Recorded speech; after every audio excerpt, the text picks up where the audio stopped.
Hello, hello, Capricorn Collective. Kamusta po kayong lahat? Ako po ito si James from James Tarot PH. Ngayong araw na ito, tayo po yung magbabasa for August 17 hanggang 23. Advance po ito para sa bagong linggo. Para po makapag-prepare kayo, mapagnilay-nilayan ninyo para alam nyo po yung gagawin this coming week. Okay? But first, ihanda mo na Capricorn ay yung isang tanong ha. Kung meron kang one big question, tapos gustong gusto mong masagot today, hintayin nyo po sa dulo ng ating reading, babasahin ko po yan. So abang-abang po kayo. Okay? Let's begin. Inhale and exhale your cards for the week. Nice. Ooh, wow. Congrats in advance. Siya nga pala mga mahal kong Capricorn, maraming salamat. Oh, wow, maraming salamat po ha sa lahat po ng mga hindi nag-i-skip ng ads, nagla-like, nag-share, nagko-comment. Alam nyo naman, yan yung tanging paraan talaga para po supportahan nyo ko. So, keep on liking, keep on commenting, and please, please, please, wag po kayo mag-skip ng ads. Salamat po. So, at the background of your reading, you have, ooh, wow, 10 of Pentacles. Napakaganda. Raining money, raining abundance, raining long-term success. Kung ano man tong gagawin mo this week, it will affect you long-term. Halimbawa, this week, balak mong asikasuhin yung negosyo, yung papeles, yung lupa ninyo, yung binibentang bahay, or inaasikaso mo ngayon yung inyong kotse para parentahan, meron kang gagawin this week na magudulot sa'yo ng pangmatagalang swerte. Congratulations. Manlibre ka naman, Capricorn. Napakaswerte ng cards mo. At kitang-kita ko dito yung paldong-paldong-paldo. Congrats ha. Especially here in your core energy, meron kang the Empress card. Si Empress po ay talagang magandang card. Abundant card ito. Ibig sabihin, kung ano man tong inaasikaso mo, garantisado na lalago yan. Meron kang Midas touch, yung para bagang kahit anong hawakan mo, magiging ginto, no? So sinasabi dito na kung ano man yung inaasikaso mo ngayon, talagang pinagpupuyatan, um, pinagpapawisan mo, talagang nakatuto ka dyan and you're waiting for the result. You're waiting for the product na maipanganak mo or mailabas mo. Talaga namang papaldo, no? So congratulations, you made it, you made it, you made it. At ito yung dahilan para maramdaman mo na, wow, galing ko pala, no? Okay lang maging mayabang minsan eh. Kasi kung meron namang ipagmamayabang, why not, 'di ba? So ito yung moment na meron kang katibayan na nagawa ko. I don't know why, parang meron sa inyo mapapatapos na yung pinapagawang bahay or bayad na yung utang, nakuha yung komisyon. Meron ka talagang parang valuable na bagay na nanggaling sa pinaghirapan. So congratulations, okay? Clarify natin. The Empress card, you have... Oops. Ayun, tumilapon. Kunin natin. The Seven of Pentacles. Parehong card. Ipakita ko lang sa iyo ha. At the bottom, Two of Swords. Parehong cards ay cards of creation. May binubuo ka dito. Dito naman meron kang hinihintay. No? Kung ano man yung hinihintay mong mabuo, maipanganak, makreate, kailangan talaga you have the decisive notion na akin to, iingatan ko to, hihintayin ko to, bubuin ko to. Talagang malakas yung kumpiyansa mo na hindi ko to papabayaan.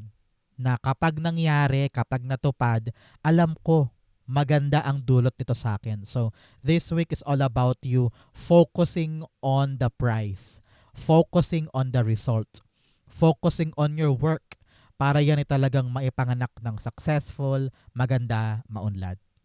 Ngayon pa lang kinocongratulate na kita. Magandang maganda to. So, congratulations. Okay?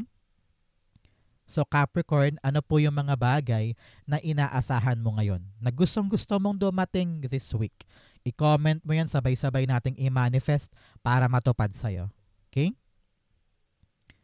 In the area of what you need to focus on, meron kang the Magician card. Mag-focus ka daw ngayon sa pagtupad ng manifestation mo. May dumarating may kumukulo, may nagsisimmer, no? Meron kang nilulutong bagay. Kaya lagi mo daw isipin na kaya ko, magagawa ko, kung may problema man, malulusutan ko yan. Kung may issue man, kaya kong tapalan yan. Kung may dapat gawin, kayang-kaya kong i-deliver yan. No? Ito yung panahon, Capricorn, na hindi mo dapat pagdudahan ang skills mo, ang sarili mo, ang bibig mo, ang katawan mo, ang kilos mo. You have the enough tools. You have the enough equipment or resources para itulay yung isang bagay. Kapag dumapo na, ikaw naman ang gagalaw. Kumbaga, binigay na ni God Sabi niya, oh anak, yan yung biyaya. Anong gagawin mo ngayon? So, kailangan talaga decisive, action-oriented. Okay? Clarify natin siya. Magician card.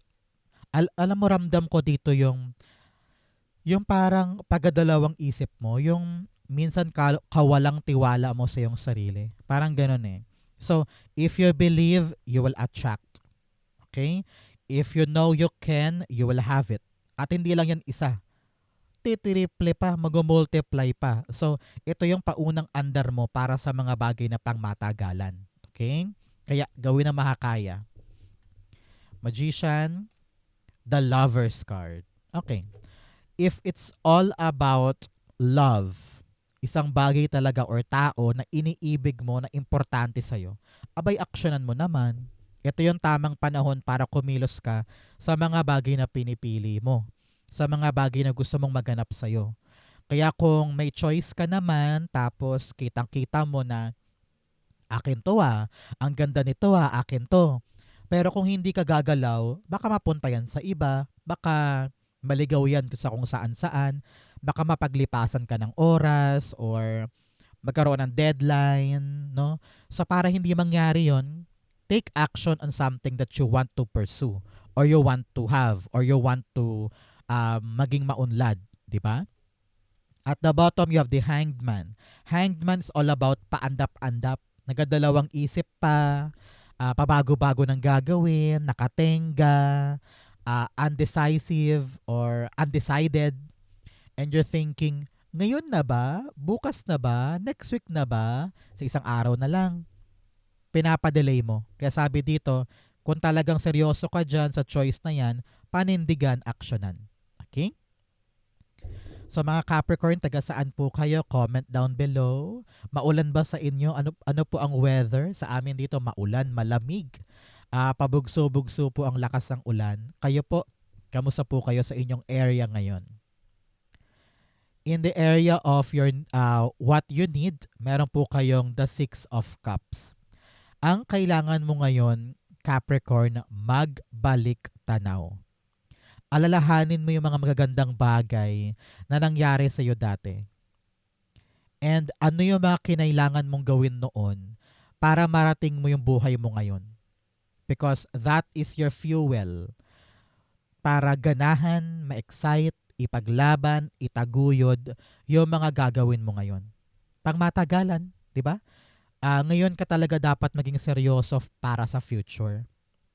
At yung mga kasawi ang palad mo dati, hindi na para maging bitter pa pero para magsilbing paalala na.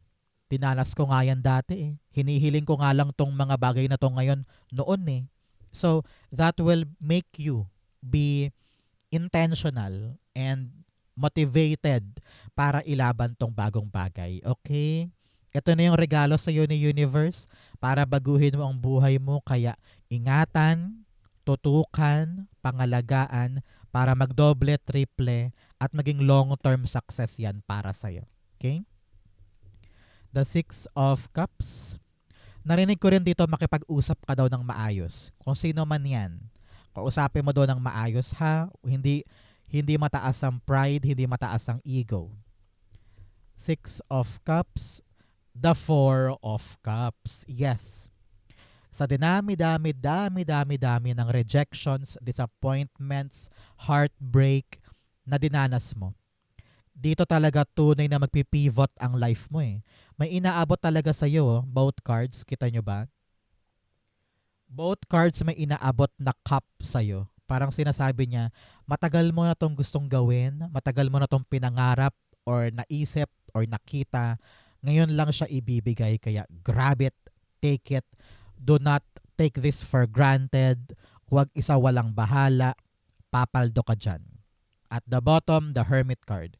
Kailangan maliwanag daw sa'yo kung ano man tong inaabot sa'yo. Example, may inaabot sa'yo yung lola mo na konting pera para masimulan mo yung negosyo na yan, tanggapin. Makikita mo kung para saan siya, saan ko siya pwedeng gamitin, saan ko siya pwedeng dalhin na magpapadirect sa akin sa malinaw na path. Halimbawa din, merong dumarating na bagong trabaho, online job, VA, halimbawa. Pero hindi ka marunong doon, hindi mo pa alam, pero sabi mo, ay, what if dyan ako pumaldo? What if, yan yung sagot, pambayad ko sa kuryente na napakamahal, pambayad ko sa mga utang ko. So, papahalagahan mo tong darating kasi biglang lilinaw yung path mo doon. Okay? So, congratulations. In the area of what's affecting your current energy, meron kang the Ace of Pentacles. Sabi dito, darating na po kung ano man tong bagay na binubuo mo, hinihintay mo, kine-create mo. Para sa'yo talaga to. Ito ay divine blessing na hindi basa-basa binibigay ko kani-kanino. Nakatadhana to for you. Example, ibibigay na sa'yo yung approval para sa ginagawa mo na yan. Ibibigay na yung tawag na parang, okay Capricorn, buo na, tapos na, okay na. Parang ganun. So, maging masaya. Nakita ko dito ticket, susi, no? Bayad, parang ganyan. May pera ka na pantayo sa negosyo na yan. May pera ka na para lakarin yung papeles, no? So kung ano man tong blessing na darating, susi ito para ma-create, maipanganak, magbunga, yung mga bagay na talagang pang long term. Tingnan mo naman, isa lang yung pentacle dito. Pero pagdating dito, 10 na. So ibig sabihin, kaya mong palakihin to, kaya mong patatagin, kaya mong padamihin, kaya mong patagalin sa buhay mo ng long term. Ace of Pentacles, the Empress card. Yes, you are creating something big. And this is something na dapat mong mahalin, ingatan, tiyagain. Importante yung word na yan, tiyagain.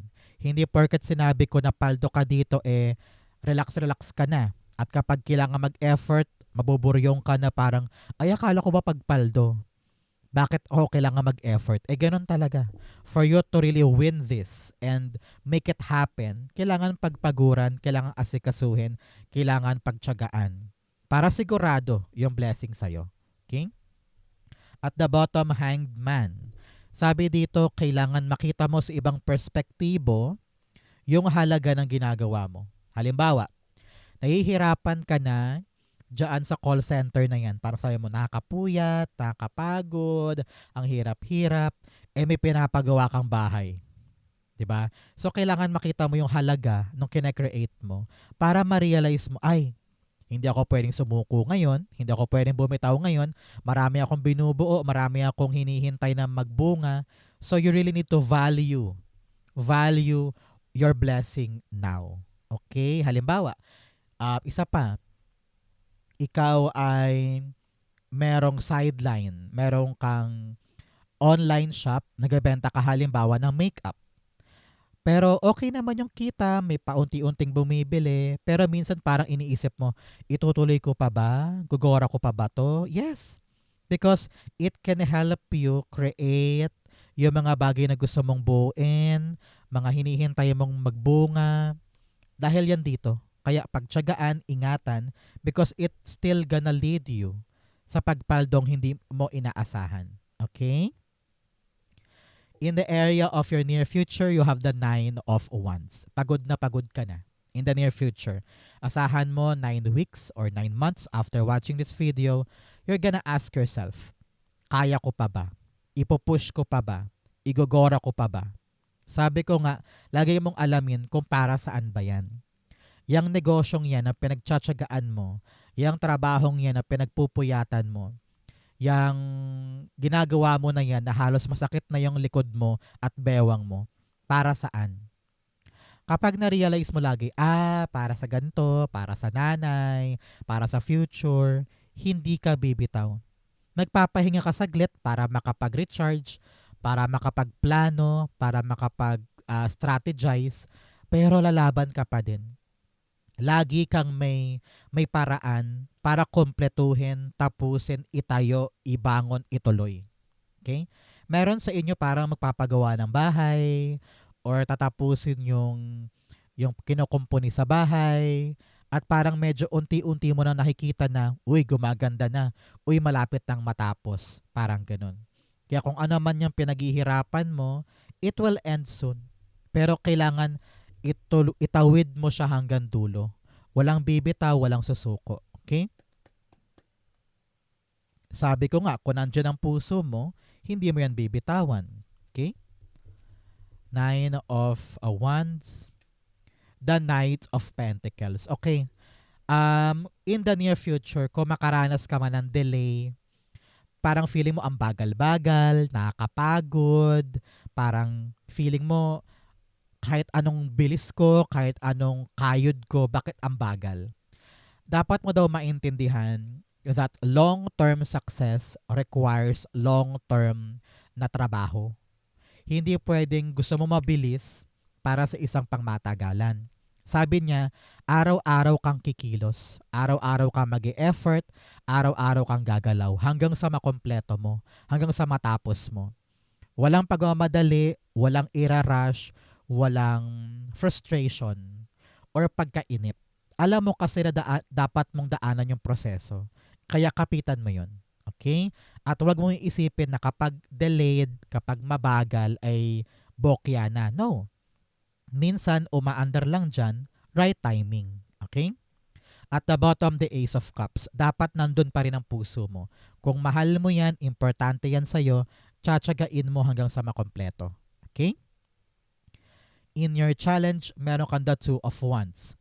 Kitang-kita ko dito yung pagkalabo nung direksyon. Parang iniisip mo, tutuloy ko na ba? Parang hindi ako sigurado. Parang hindi pa ako sure. Parang malabo pa. So, linawin. No? Linawin mo yung purpose mo. Ano yung plano mo for the next 2 years? Ano yung plano mo sa trabahong yan, sa career na yan, sa negosyong yan?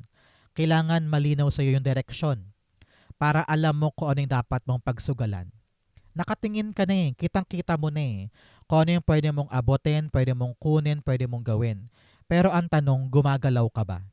Humahakbang ka ba? Kasi kung hindi, hanggang ano lang yan, hanggang imahinasyon lang yan. 'Di ba? So you really need to take action on your vision. Kapag pinangarap, kapag na-visualize mo, kapag na-imagine mo, dapat ready kang humakbang para gawin siya. Example, pangarap mo maging singer, hindi ka naman nag-audition. Pangarap mong maging bank teller, hindi ka naman nag-a-apply sa mga bangko. Pangarap mong maging call center, hindi ka naman nag-a-apply, 'di ba? So hahakbang tayo to finalize or to materialize yung ating mga iniisip. Okay? 2 of Wands, the 6 of Cups. Merong humaharang sa'yo from the past. Maaring past mong lover, trabaho, or past pangarap na iniisip mo, ay, baka pwede ko pa tong plansyahin. Ayoko munang sumugal. Ay, ayoko munang itry tong bago kasi baka mamaya bigla kong tawagan dito sa luma. Baka okay pa pala. Your past is holding you back. You really need to let go of the past para makaariba ka na. 10 of Wands, pinapabigat ka ng mga past issues. Halimbawa, responsibilidad sa pamilya na pwede mo nang ipasa sa kapatid mo, o kaya sa dating trabaho na ayaw kang i-let go or meron pang mga issue na dapat plansyahin, or hindi ka makalarga dahil meron ka nakabinbin na pera or bayad na hanggang ngayon hindi pa binibigay, pasakit na.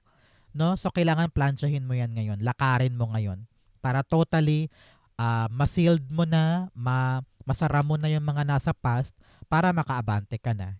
Okay? In the area of your fortune, you have the Page of Pentacles. Narinig ko dito kung may love aspect man, may darating pong isang bagong promising pag-ibig. Para sa mga Capricorn yan na naghahangad ng pag-ibig ha, merong magtatapat, merong magpo-propose, merong maghahangad ng kamay mo or ng commitment mo. So it's gonna be fruitful and good for you. For others, meron talagang dapat kang i-prioritize na bagay ngayon. Aaralin mo siya, pag-focusan mo, ipa-prioritize mo araw-araw. Halimbawa, back to school ka, masteral, doctoral, training, seminar, workshop, kung ano man yan.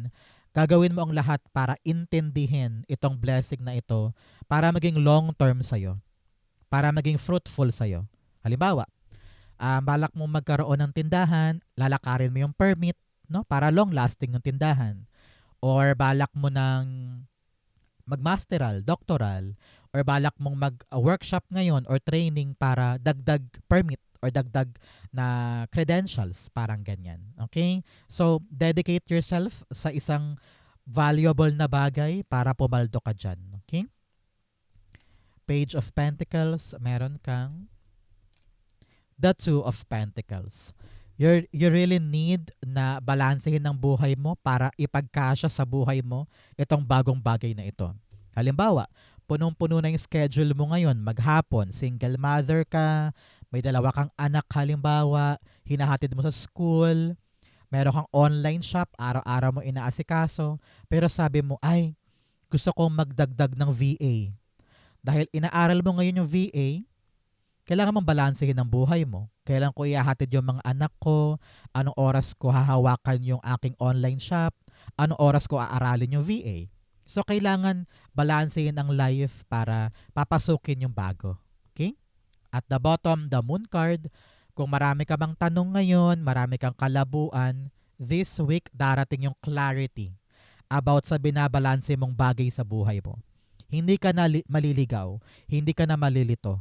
May tamang sagot na legit, konkreto na mapanghahawakan mo para maituloy-tuloy yan. Congrats po. Okay? In your divine messages, meron kang the Ace of Swords. Sabi niya, laban lang ha. Kung ano naman tong kakaharapin mo na pangmatagalan, kung ano tong binubuo mo na hinihintay mong magbunga, tiyagain, ipaglaban, ituloy, ipanalo hanggang dulo. Ace of Swords all about victory. Breakthrough, no, talagang panalo pagkatapos ng mga bigat, hirap, pagod, challenges. Kayang-kaya mo daw yan, kaya dapat lagi mo tong isipin. Okay?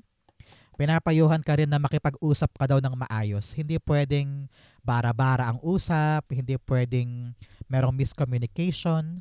Klaruhin ang dapat klaruhin. Ace of Swords, the Knight of Swords. Huwag magmamadali sa isang conversation. Halimbawa, may pag-uusap tungkol sa kontrata, sa negotiation, sa agreement, sa isang project, kailangan tinitiyak na klaro, legit, malinaw lahat. Hindi pwedeng minamadali. Okay? Pero para sa iba naman, sabi dito, sugod, laban para sa mga bagay na gusto mong ipanalo. At the bottom, the Five of Wands. Huwag kang papasindak. Kung meron mang miscommunication, kung meron mang conflict, kausapin, huwag susuko na maging planchado. For others, sinasabihan dito na dapat buong buo sa isip ha, klaro sa isip, hindi pa iba-iba para makalaban ka ng tama sa bagay na yan. Outcome mo to, bigyan mo na kita na fortune cards. You have handshake. A meeting with a stranger could be important. Meron daw po kayong mamimit na bagong tao, maaring bagong kliyente, bagong boss, or bagong kaibigan na maaring magdulot sa iyo ng magandang meaning sa buhay this time. You also have lobster, financial pinch. Sabi dito, magtipid sa pera, kailangan nakatutok ka sa kaperahan mo para alam mo yung lumalabas saka pumapasok. You also have fair man, lalaki daw po na mistiso, maputi or puti ang buhok, may concern daw sa kanya, kausapin mo. You have moon. Kanina may moon tayo dito. Changes in your life. May mga pagbabagong dapat harapin, pero para sa better yan. Papabor sa'yo yung mga changes na yan. Congrats po. Ang outcome ni Capricorn for August 17 to 23, the Devil card. Capricorn, this is your energy. The Devil card is really Capricorn. Sabi dito, you are powerful. Powerful enough to break the chains. Powerful enough para kumawala sa limitadong space. Huwag ka nang papapigil, huwag ka nang papadikta. Kailangan maging independent ka and really fight for the paldo na pwede mong tanggapin. Okay? Kumbaga narinig ko yung word na do not hold back. Do not let na masayang yung mga pagkakataon dahil takot ka, naiilang ka, or hindi ka marunong. No? Panahon to para magpakatapang at harapin yung mga blessing ng buong kamay, buong palad. Devil card, the Page of Cups. Sabi niya, panahon to dedicate yourself. Nakatutok ka doon, yung puso mo, yung emosyon mo, yung sarili mo, nakatuon talaga doon.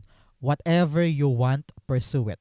And do not let anybody stop you from doing it. Okay? At the bottom, the Page of Pentacles. Tutukan, aralin, ingatan, i-prioritize dahil maganda ang dulot niyan para sa'yo. Kaya kung papakadena ka pa din hanggang ngayon, baka masayang to. 'Di ba? So, let's go na Capricorn. So, yung isang tanong, isang sagot. Pumikit ka na ngayon. Think of your one question. Inhale and exhale. The answer to your question, meron kang 8 of Wands, the 6 of Cups, and the King of Wands. At the bottom, you have the 7 of Swords. Sabi dito ng yung Spirit Guides, panahon na para sa bagong strategy tungkol sa question mo. Kailangan baguhin mo daw kasi medyo hindi gumagana, or hindi umaayon. Sabi niya kailangan tutukan mo daw yan. Tutukan mo yung mga changes na dapat mong i-apply para gumana na yan o may mangyari na dyan. Kailangan mo maging matapang ngayon, maging go-getter, maging brave enough na may apoy sa puso mo para ilaban siya at huwag sukuan. Kapag nakapag-isip ka na ng bagong strategy, saka yan bibilis. Saka yan magi-spearhead or gagana sa'yo. At kung ano man yung makalumang paraan, nako, ipahinga mo na yan. Alam mo na na hindi gumagana, di ba? So find a new way, a new solution, a new track, a new strategy, at laksan ang loob mo. Dahil maganda naman yung dulot niyan para sa'yo. Okay? If you're waiting for a yes or no, the answer is yes. May magagawa ka pa, meron ka pang magandang paraan, kaya tumbukin mo yung bagong bagay na yan. Okay? So Capricorn, yan po yung isang tanong, isang sagot ninyo. Ganon din po ang inyong August 17 to 23. Advance na advance para paghandaan mo. So po kayo nakaresonate, comment below, babasahin ko po yan. Thank you po mga mahal kong Capricorn for watching hanggang dulo. I love you. This has been James for James Tarot PH. God bless everybody.